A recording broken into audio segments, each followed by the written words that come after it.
kumbaga pinapasyalan nyo lang to dati, ngayon nung nabili na to, na-experience mo dyan yung sasakyan na yun guys, galing pa sa bundok ng mga abandonado mga sasakyan, kasama ito. Ay, ganun parang nagising ka. Adventure ito Sabi nila ang buhay ay napakaiksi.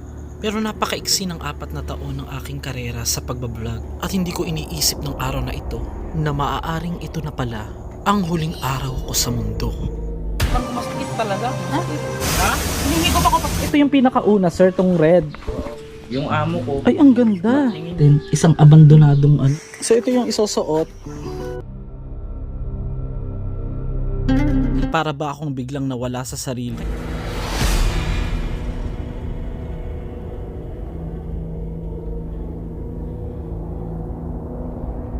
Ba't may ganyan pa? Malapit pa sa dati. US Army. Hey yo! Dulo ng butas na parang papinto harang na hollow blocks at bungo ng tao. Ang gaganda So ibig sabihin sir, yung mga abandoned yan before na parang inano lang. So collection po yan ng inyong amo? Dito. So guys, bukod dito sa mga abandonadong sasakyan na ito, meron tayo dito papasukin. Mahilig ka bang pumasok? Pamangkilaw. Yung isang kuweba na pinagkuhanan daw ng mga ginto. Oo. Mamaya ko nasasabihin kasi tignan nyo guys sa simpleng sa gustong gumala kagaya ko, pero vlog talaga is mga katatakutan, pero hindi mo akalain ganito yung mapupuntahan natin na bunga ng isang treasure hunting. Tignan nyo. So tara, gala tayo. Ibig sabihin sir, ito sir, saan ito galing daw? Cotabato yan sir. Ano po yan, galing sa gera itong mga sasakyan na to? Dati galing ito sa gera. Tapos parang nabili ni sir sa sa mga may kaibigan niya ba? Na dating sundalo. Siyempre mas yung amo namin mahilig siya sa mga vintage car. Ganda. Kaya nagkukolekta siya ng ganito. Nakolekta niya yung dalawa. At saka itong isa, nakolekta niya rin yan. Mas parang una to. Alin po dyan yung una, yung dread? Oo. Ano po yung Mercedes? Mercedes. If you don't mind sir, nasa magkano daw po yung nabili niya yan? Hindi niya pa naaayos yung as in ano pa, yung plain pa siya. Siguro na sa mga 800,000 din. Oo. Nirepent na kasi junk na to eh. Ganda. Pwedeng mabuksan? Parang madi-display Nakalak. Ay, first time ko makaano dito. Sakay ako sa loob, okay lang. Anong year to? Ewan ko, hindi ko na. Wala pang no? Hindi pa siguro kung pinanganak niyan. Ang ganda. Oh my gosh. First time ko makasakay sa loob ng Kasi hindi mo ma-appreciate guys, sabi nila yung mga gantong vintage kung hindi ka wala kang sasakyan. Di ba ako kahit pa paano. So ang nasa loob natin, isang abandonadong dati. Abandonadong sasakyan na inayos, tapos ngayon, dati milyon-milyon halaga. 18 OD? Grabe. Dito lang sa part na to. Kakatawa naman. Ganito pala mga sasakyan dati nung unang panahon. Parang pakiramdam ko bumalik ako sa Narabamba. No.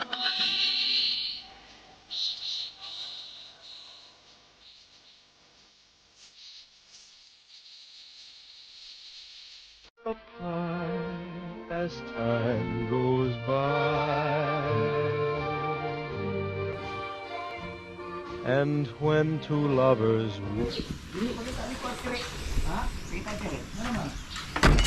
Ay! Hala! Hindi mo naman sinabi sir na matatanggal pala yan. Gagi, nagbabayad pa tayo ni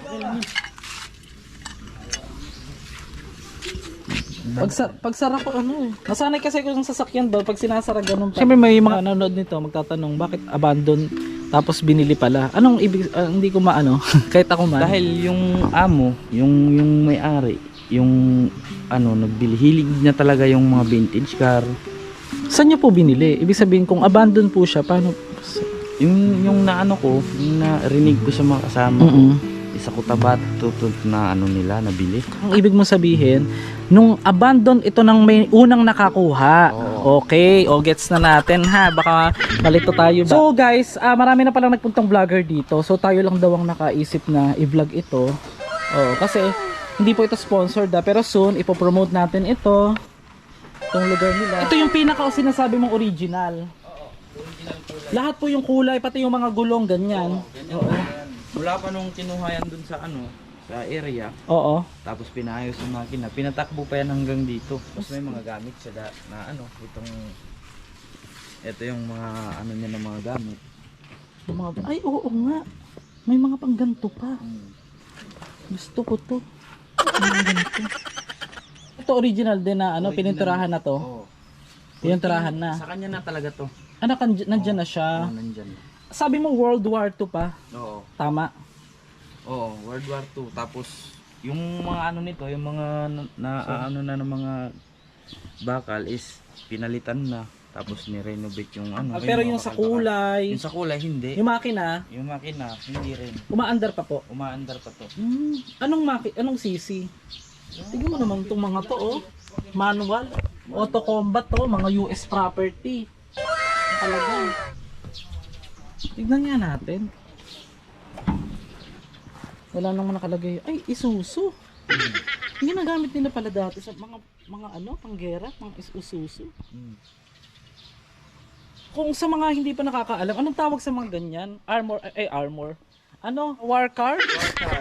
Ha? War car. Army vehicle. Wala akong alam masyado kasi sa ganyan. So dito, ito yung pinaka gusto ko sa lahat. Ang ganda. Ganda ng forma. Siguro pag ilabas mo to ngayon sa Davao City, pag nakaganto kapag titinginan ka talaga, guys. Astig. Sabi mo lang, sundalo. Oh, cute. Ang ganda. Magkano naman daw to nabili? Bili niya sa mga 300. 1,000. Tapos ngayon, magkano? Ni-renovate niya. Pero ma-under pa to. Then, Malaki kasi yung damage nito kasi hindi na ito tumatakbo. dati. Manual din. Anong gamit dito? Mga kinakarga dito, mga sandalo. Sundalo yan. Tapos mga ano. Sundalo. Astig, no? Dito nilalagay yung 50 caliber sa iba, itaas. May mga ganito pa. Original din ito. Alin, sir? 50 caliber na. Oh, dyan minsan nilalagay ng mga soldier sa taas. Mm-mm. Kita mo yung sa ano yung sa TV yung mga gera may nakalagay ganito yung sasakyan Oo, yung nakikita ko. Oh, di ba ito yung... Pero ito yung original na paint o inano na to? hindi yan yung original. Inano na to, ni-repaint na. Abandonado yung sasakyan. Dati. Yung first time ko ang sasakyan natin, papasukin natin yung pinaka ano ng Philippine US Army. Hey yo, what's up? So we're now here inside the oh, may fire extinguisher. Kumbaga parang ni-renovate lang yung itong original daw dati, ganyan. Ito pa rin naman, kaya lang may mga napalitan na, nadagdag, ganyan. Ganda. Stig. 4x4 po yan. Oh, 4x4. Saan daw nakita mismo doon sa bundok talaga?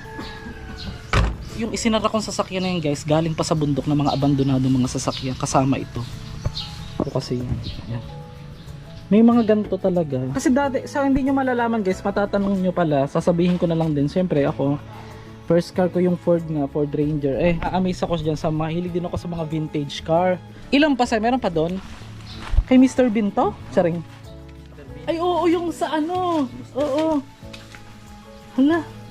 19 ano ito. So, comment below na lang po sa mga mahilig sa mga vintage, no? Wala tayong idea.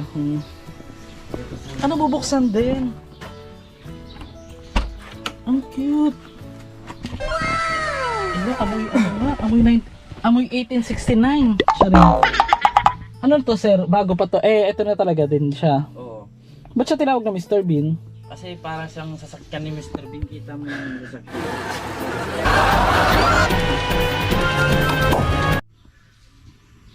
Wala pa akong mga alam ano sa mga ganyan sa vintage. Ito, nako, million na to ngayon. Magana pa to lahat. Oh, gumagana pa. So guys, magtataka kayo ba't walang cemetery? Pero connected pa rin naman kasi nga mayroon din daw kababalaghan doon sa pupuntahan nating falls. Ito naman, sir, Rolls Royce. Oo. Ay. Nardi Torino. Guys, alam mo yung mga amoy ng mga ganito? Parang amoy gasolina na ewan na.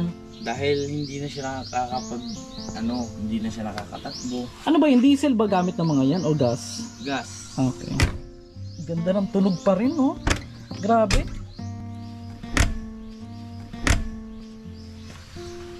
Astig. Bali, ilang piraso to? 4 yung mga sasakyan na ito.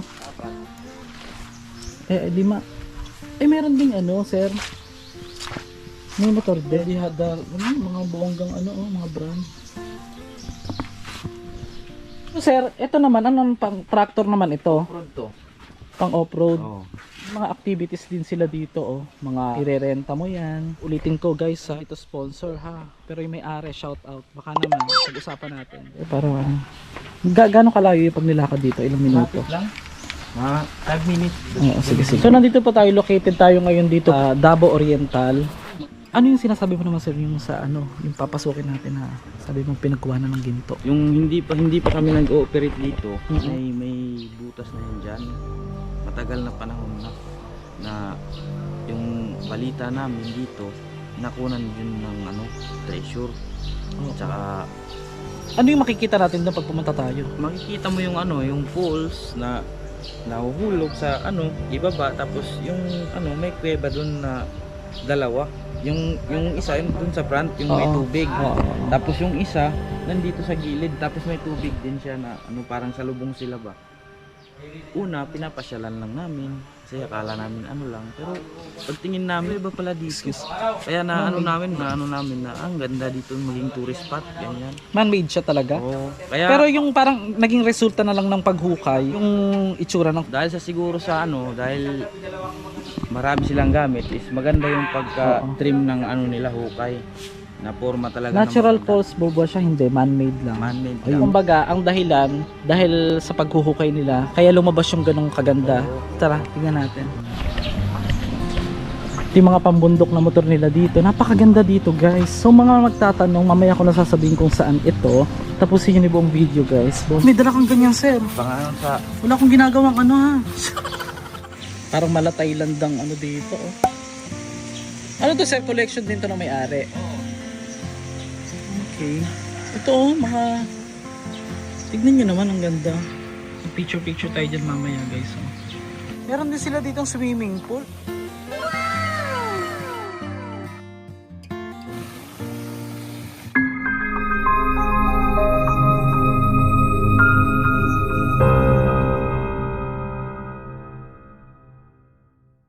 Sa hindi inaasahan, may nakakapangilabot akong narinig tungkol sa ating tour guide na si Harold, at ang nakakapangilabot pa, ang nangyari sa kanya ay maaari din palang mangyari sa akin.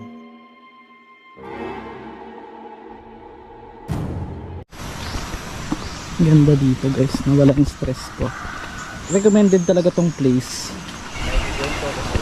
itong lugar na to noon is napakaraming kahoy. Kahoyan kasi to kasi hindi pa namin na-develop.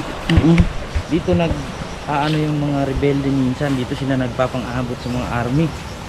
So ito, ito, war zone na itong area na to. At saka marami nang namatay din dito, lalong-lalo dyan sa tulay. Saan po dyan? Yung tulay na dinadaanan natin, na kasi yan matagal na yung tulay na yan, ginawa. Tapos dito, kampo to ng mga sundalo dati. Hindi pa namin to nabili, itong area na to. Saka yung mga rebelde dati, syempre noon, grabe yung gera. Iba na kasi sa ngayon, every 2 months, ganyan, sila dito, nag-war sila, nagpapang-abot. Yung panahon pa ng Oo. 1940s ganun. Oo.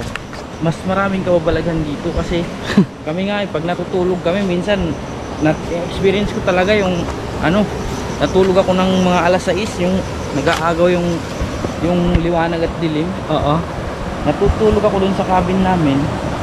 Doon ko talaga nakita first time yung matanda na nasa na ganyan ako sa higaan. Nandun sa bintana, parang inaano niya ako ng buhok dito. Ay! Ako ng buhok. Gagi! Oo. La! Tumatayo nga yung balibo ko. Anong oras nangyari yung sa matanda? Alas 6 ng hapon. Nag-aagaw yung liwanag at dilim. Ayun. Doon ako na muntik na ako namatay doon, parang inaano ako ba, sinasakal niya ako, nakabilat yung mata ko, sobrang pagod ko rin talaga. Umano talaga sa akin nung hapon na talaga, yung may madilim-dilim na, doon siya dumaan sa bintana, nagganyan sa akin doon. Oo, nagganyan. Nung nakita ko yung buhok niya dito sa papunta dito, Dibdib mo? oo, papabalutan niya sana ako, parang Ay! yung nananaginip ka ng parang, Nagising ka? Oo, yung parang gising yung diwa. gising ka. Parang bangungot siya. Kahit kinukurot ko yung ano ko, Hindi mo mararamdaman. kinukurot ko, nararamdaman ko masakit talaga. Gising man ako, ganito ba? Gising ako. Pero hindi ako makagalaw. Kinukurot ko yung ano dito ko, hindi ako makabangon. Doon ako nagpahinga. Tapos, Sinusundan talaga tayo ng kababalaghan guys, no? siguro dala ng pagod. Oo. Sa tanang buhay ko, doon lang ako nakaranas ng ganun. Na hindi ako makagalaw. Nakikita ko yung tao pero hindi ko siya. Ano itsura? Matanda na talaga? Matanda na, maputi yung ano niya, maputi yung muka. Pero Oo. yung ano niya, parang may uban-uban na. Kasi sa sobrang Maputi ang mukha na matanda. Oo. Pero mukhang Pilipino naman. Oo. Pero parang yung mga sinasalvage dito na ganun dati. Kasi yung mga rebelde dito nila dinadala yung mga ano ba. O yung mga ibang binibiktimang babae. O. Ano bang rebelde yun? Abu Sayyaf ba yung nakalaban ng ano? US o ano? Yung isa pa? Yung tagata, yung people army dati. O yung mga NPA dati. So yung nararamdaman mo na siya na inaano na, parang pinipiluputan ka na ng buhok niya. Ano yung ano mo? talaga? Ginawa mong aksyon para Hindi talaga ako makagalaw. hindi ka makagalaw. Kasi sa amin, ano, may nagdadasal ako. Una, ginalaw ko muna yung mga katawan ko. Pinilit kong galawin talaga para ano, makabangon ako, para makuha ko yung ano niya. Yung ginawa ko na lang is pinapanatag ko yung ano ko kasi Sarili, hindi ko na kaya. nirelax mo? Oo, nag-relax ako. Hayaan ko yung ano niya talaga. Yung buhok niya na ano sa katawan ko. Tapos nagdasal ako.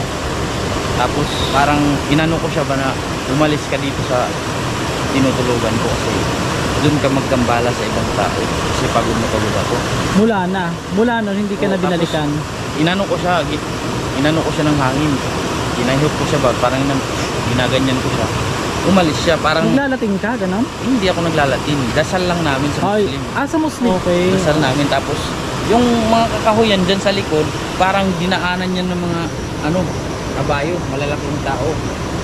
Pagkatapos ko magdasal, akala mo na babali yung mga sanga, mga kahoy. Pero pagka umaga, pag tingin ko, wala namang kahoy na natumba. So yun yung na-experience ko dyan na ano, area. Kumbaga, gusto niyang maghiganti ba? Siguro, inano siya talaga ng mabuti. Oo. Parang pinahirapan. Pero matanda na kasi sabi mo dito. Oo. Ito yung kawa-kawa na sinasabi. Magkano nga pala dito? Yung magpapaluto ka? Lulutuin ka dyan? Magkano? Ang ganda. Ito sir, ano naman to? Ito, hindi to man-made. Ginawa na lang namin to. Man-made na to. Go. Makwento ko lang mga master kasi bago mangyari ang hindi inaasahan. Marahil isa na pala ito sa mga signs na parang may pumipigil sa aking puntahan ang misteryosong kuwebang iyon.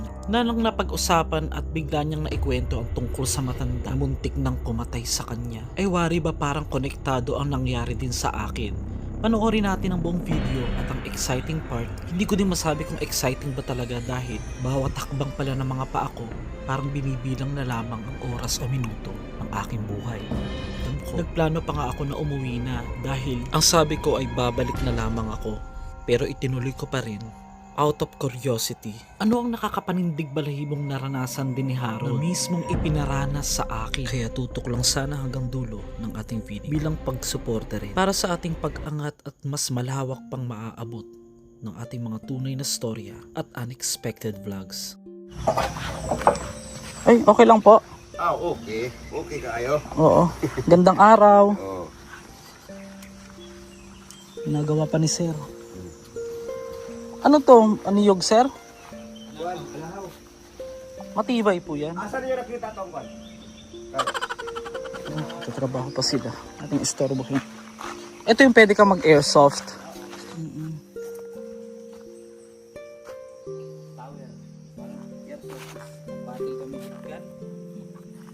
Iba yung bala ng airsoft, yung matigas.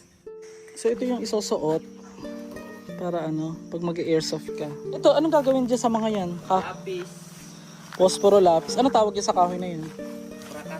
Prakata. Prakata. So konting kaalaman guys, ang tawag dyan ay prakata. Ginagamit ito bilang mga tangkay ng mga lapis, mga posporo at mga toothpicks daw.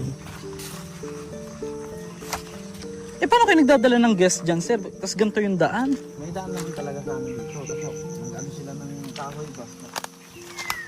Dito may mga wild chicken dito, sir. Bukod sa baboy ramo, may mga wild chicken dito. Anong lasa ng wild chicken? Sa kumparang ano? Hindi matigas ang balat, ang laman. Kaunting trivia na rin mga master. Tinatawag na Red Jungle Fowl o Philippine Native Chicken ang manok na ito. At ito'y umaabot lamang daw ng 8 inches sa mga lalaking breed. Samantalang 7 pulgada naman pag babae. Magmula sa pinaka-corona nito, di hamak na mas malasa daw ito at mas mahal na aabot pa raw ng 1,000 per kilo. Kabilang pala ito sa pamilya ng mga Bisayang manok o sa Luzon na tinatawag na manok na Tagalog. Abot lamang daw sa 10 itlog kada breeding season ang kayang i-produce nito.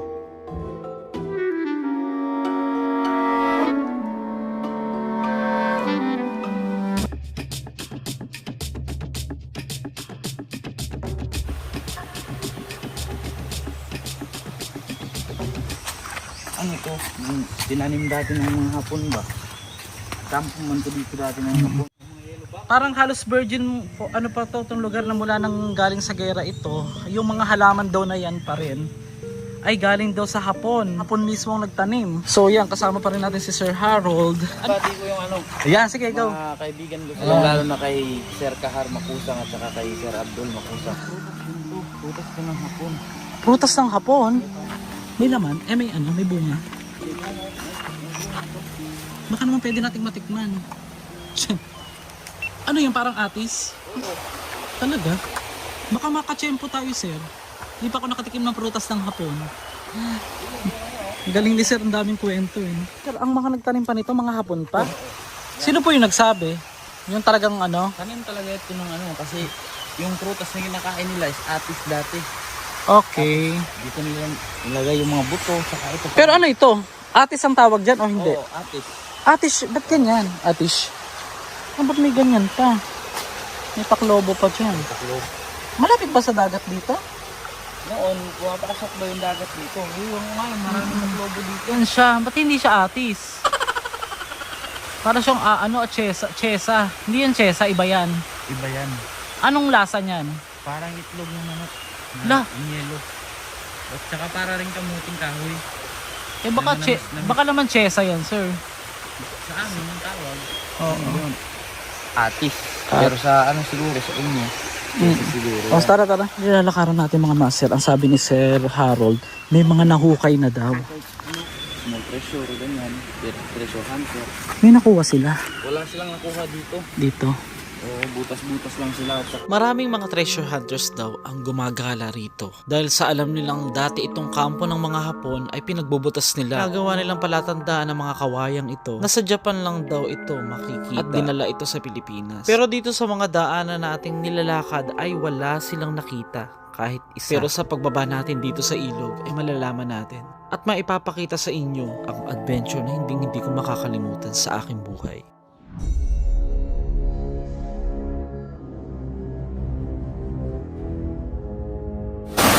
Yun,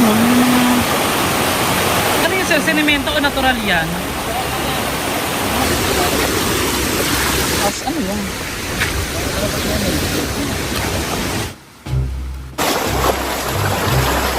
Adventure talaga ito. After 20 minutes ay nakarating na rin tayo. Isa sa nagiging misteryosong kwento na kahit wala namang ulan minsan ay napakalabo o lumalabo bigla ang tubig. Samantalang ito minsan ay nagkukulay asul daw sa sobrang ganda. At nataon naman, nang pagpunta natin ay ganito kalabo ang tubig. Oo, malaki ba yung falls? Kakaiba yung style ng ilog dito. No? Parang, tignan nyo Ay,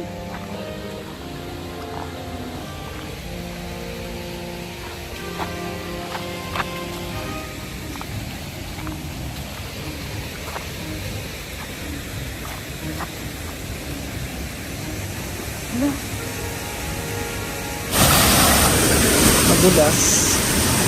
Sobra akong kinilabutan dahil sa napansin kong ito na para bang dalawang puting kamay sa ilalim ng tubig.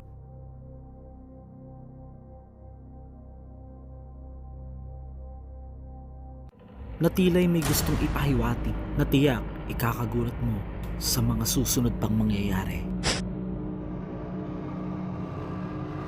Sa pinakagitnang bahagi ng maliit na falls na ito ay naririto ang butas o hinukay na di umano deposito ito ng mga ginto na umano'y may positibong mga taong nakakuha nito. Pero hindi pala biro dahil may nakaambang patibong pala na naghihintay sa amin upang malagay sa peligro ang aming buhay.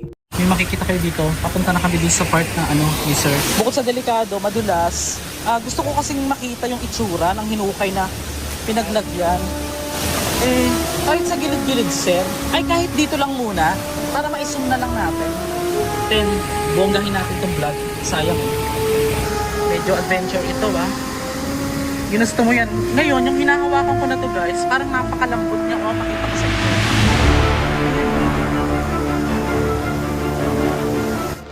Doble ingat dahil isang pagkakamali lang ay pwede kang mahulog sa isa sa mga butas umanong ginawa ng mga Hapon at ng mga ibang humukay daw dito para lang sa mga ginto.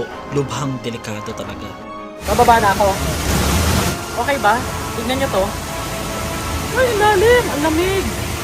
Malinis naman itong tubig, sir. Para sa inyo. Watch till the end. Meron tayong surprise. Pasabog.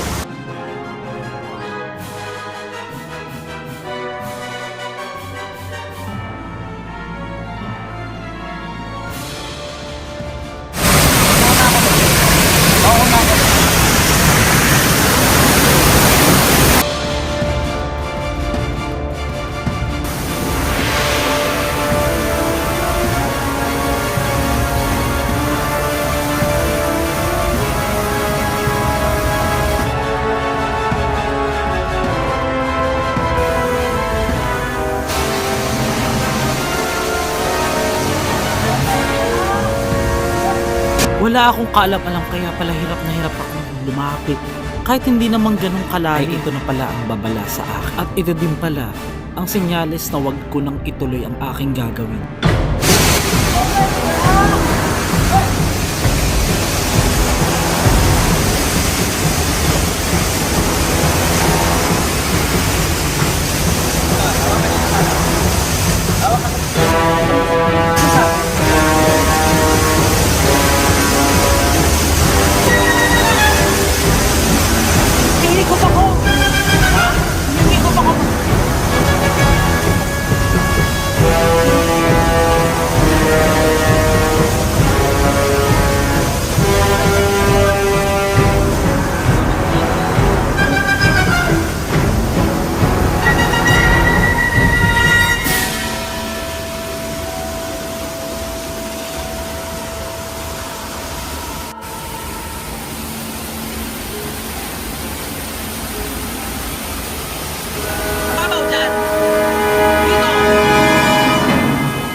Kaya pala dito ay nag-aalinlangan na ako kung itutuloy ko pa. Kahit alam ko sa sarili kong kaya kung lumangoy. Akala ko katapusan ko na kasi parang hinihiligo. Dito Kasi yung pressure, pababa, pag ganon. Akala ko pinapapunta dito sa ilalim.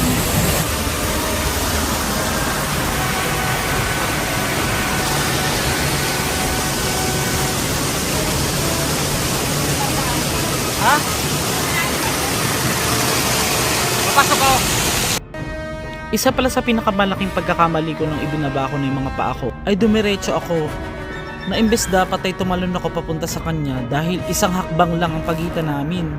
Hindi na nga nakuwanan yung aktong nakalubog ako at yung mismong aktong pagsagip niya sa akin dahil lumulubog na nga ako nung time na yan.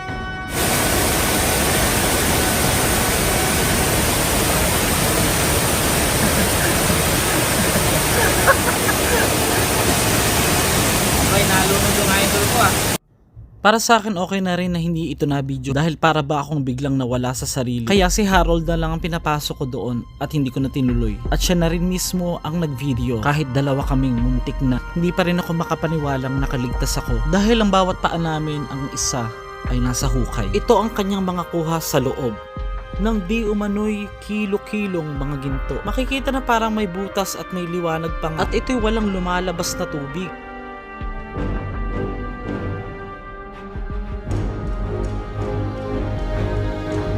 Malakas ang aking kutob at paniniwalang totoo ang kwento dahil mapapansin ang mga guhit na ito'y mistulang mga pader habang ang mga ito ay parang sinimento na iniharang o pinagpatong-patong. Bukod pa sa dulo ng butas na parang papintuan ay meron ding parang nakaharang na hollow blocks. At ang talagang nakakapagtaka sa lahat, bakit kaya walang tubig na pumapatak o tumatagas dito sa pinakagitna? At sa bandang kanan ay meron ding malaking butas. At ito nga yung sinasabing pinakapanggulo, pero dyan pala mismo nakuha ang napakaraming ginto. Bukod sa mga kakaibang rock formation na ito, may napansin pala ako sa pinakabutas na tinutukoy nilang panggulo.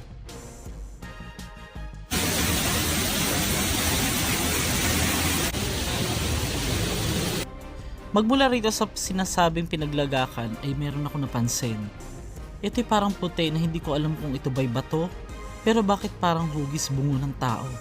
Maraming mga paniniwala na kailangan dumag-alay ng isang tao o pumatay sa tuwing ikaw ay nagte-treasure hunt bilang kabayaran o alay sa mga nagbabantay umano dito. Pero para sa akin, may katumbas ba ang kahit isa man lang na buhay ng tao sa kahit anong ginto dito sa mundo? Habang iniisip, dahil hindi naman talaga ginto ang pakay ko rito sa maniwala ang iba dyan o hindi, minsan ang mga bagay pala na out of curiosity ang pwede magpahamak sa atin. Pero dala din ng ating content ay konektado talaga ito sa mga kababalaghan at misteryo, kaya halos itaya namin ang buhay namin nang hindi inaasahan sa videong ito. Ayoko na! Buwis buhay! Hindi! Parang may humatak! Diba? Parang may humatak, sir! Ayoko na! Kunting lunod lang yun, diba? Dahil binibigay ko raw yung buong lakas ko habang ako ay lumulubog, kaya muntik na ako matuluyan talaga. Pero ang pakiramdam ko talaga ay parang may humihilang puwersa sa ilalim. At wala namang taong mag-e-expect na pwede na siyang mamatay ng araw na yun. So guys, next time, huwag kayong basta-basta papasok ng ganyan. Hindi ko alam na ganyan pala na sobrang lalim pala talaga. Pagtalong ko, parang hinigot ako sa loob. Ganyan yung ano mo. Kaya nga hinilas ko. Oh, thank you sir. Grabe, you saved my life today. Siyempre, unang-una sa Diyos, binigyan tayo ng pagkakataong mabuhay. Kasi unexpected nga, di ba? Unexpected yung vlog. Yung sa atin, ano lang tayo, titingin lang tayo. Titignan lang namin yun eh, oo. So guys, muntik na po ako malunod. Ngayon, sinave ako ni sir, nagpapasalamat ako kay Sir Harold. Kasi, naramdaman ko yung akala ko may nakakapunta pa ako kanina, di ba? Wala stop. Na-stop kasi yung video, hindi ako makakapit. Hawak niya pa sa cellphone. So, hindi ako makahinga. Nakalunok na ako ng tubig, guys. Ito kasi, kaya yung pagtalon ko kasi sir, gumakumana to dito eh. Yan, pero okay lang, at least safe tayo ngayon. Grabe guys. So yan, shout out ulit kay Sir Harold, nakainom din siya ng tubig. Ilang litro sir? Mga 2 baso, ako mga 3. Nasang hapon. Grabe no? Itong masasabi nyo guys, walang halong scripted, alam nyo yan. Hindi man to style documentary ngayon, pero adventure lang talaga. Papasalamat ako guys sa sinusuporta ninyo. Buwis buhay yung mga vlog natin, alam niyo yan. Kaya kung ano mang meron sa atin ngayon, deserve natin. Dahil, sino ba naman tayo, di ba? Tayo gusto lang natin mag-enjoy, kaya hindi ko makakalimutan. Alam ko katapusan ko na. Ganun pala guys, to, pag akala mo, huling araw mo na, wala ka na palang malay. Parang wala ka nang, hindi mo na siya naisip ba? Diyan, malalim talaga dyan. Ito may ilalim pa tong bato, di ba? Parang hinihigop ako dyan eh. Yan po eh, pag malaki, gumaganyan yung dalawang. Ayun, kaya pala, sabi ko, saglit na pagtalong ko lang, hinihigop ako, ano? Kasi alam mo, hindi ka magaganyan ka diretso kasi hawak na tayo yung Maswerte na nakadamit ako dahil yun yung pinakaginamit niya upang ako'y iahon o hatakin. Kaya pinagpapasalamat ko talaga sa Diyos ang araw na habang nakatungtong yung isang paa niya sa part na mababaw, isang hakbang lang ang aming layo o pagitan. Kaya napakalaking lesson yung pangyayaring ito sa buhay ko na wag masyadong pakabahala sa mga papasukin o susuong. Sanay ako lumangoy guys ha, disclaimer. Pero yung nangyari sa akin, muntik na talaga. Akala mo, dire-diretso na ako sa ilalim. Hindi ko naman din kasi alam sir na may pailalim pa pala yan. Kaya nga ako, hindi ko pinagkatiwala din sa dalawa. Kasi, actually, yung tatrabaho ko ngayon, nag-welding sana ako. Oo. Pero, gusto mo Kaya talaga kasi ng salamat ano, talaga kaya- ha, nabigyan mo ako ng time din. Oo. Oo. Kaya hindi kita pinagkatiwala din sa dalawa. Kasi hindi rin yung marunong lumangoy. Bata pa lang kayo, lumalangoy na kayo dito. Oo. Kaninong lupa ito? Kamag-anak nyo din. Oo. Yung pinaka-may-ari na. Pinakamay-ari. Kaya mo sir, bibigyan kita mo ha, para meron ka ding, syempre na ano natin yung oras mo. Ang ano sir, ano yung narinig mong kababalaghan naman daw dyan?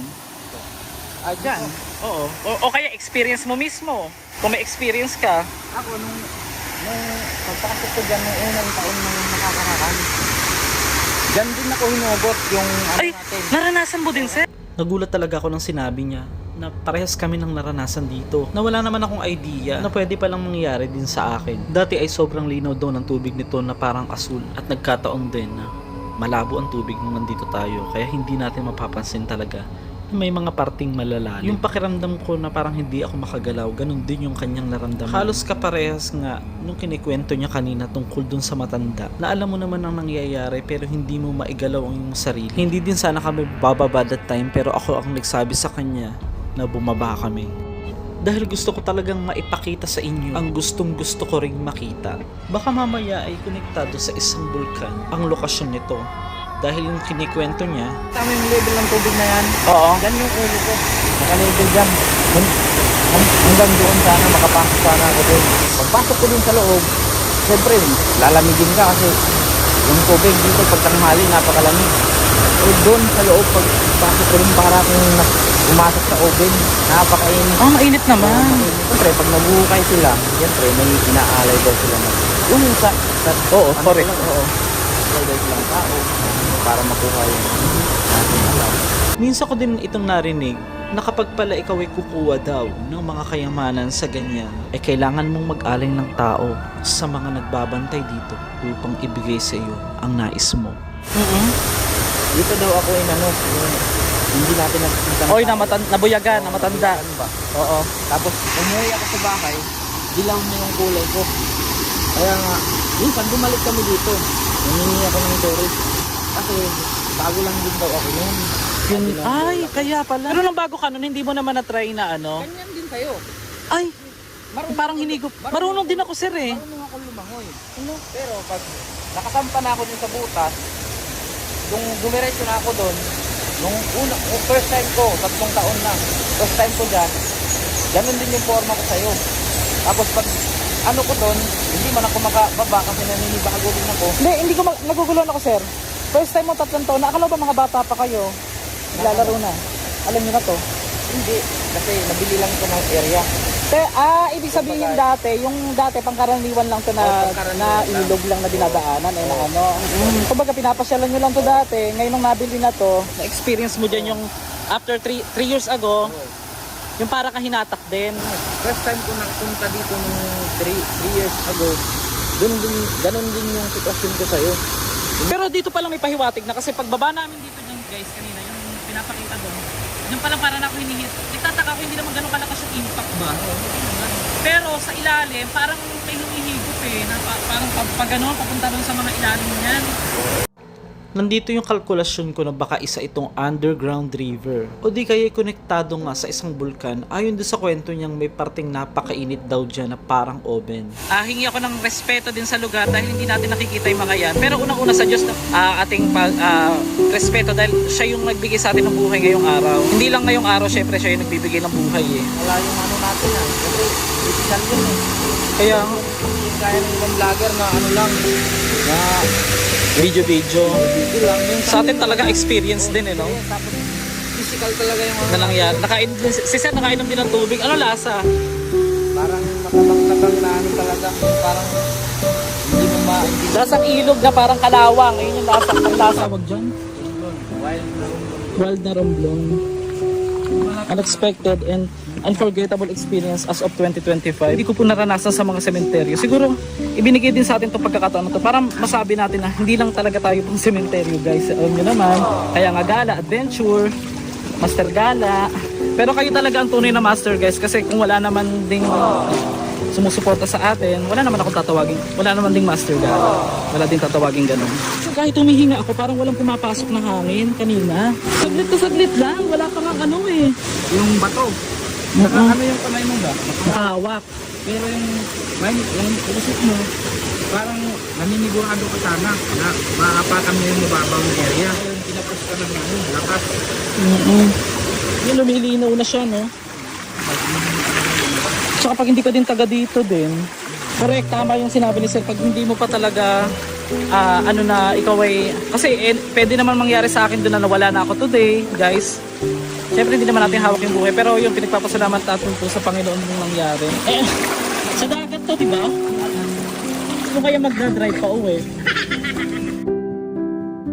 Palagi kong pinagpapasalamat sa Panginoon ang kanyang mga pagliligtas sa akin, hindi lang sa akin, sa kanyang pag-aalaga sa aking pamilya at biyaya sa araw-araw. Nagsilbing paalala sa akin ito na hindi dapat mabilis ang pagdedesisyon at ang mga bagay-bagay ay kailangan palaging minamadali dahil may mga panahon ang bawat panahon at babala sa ating mga gala.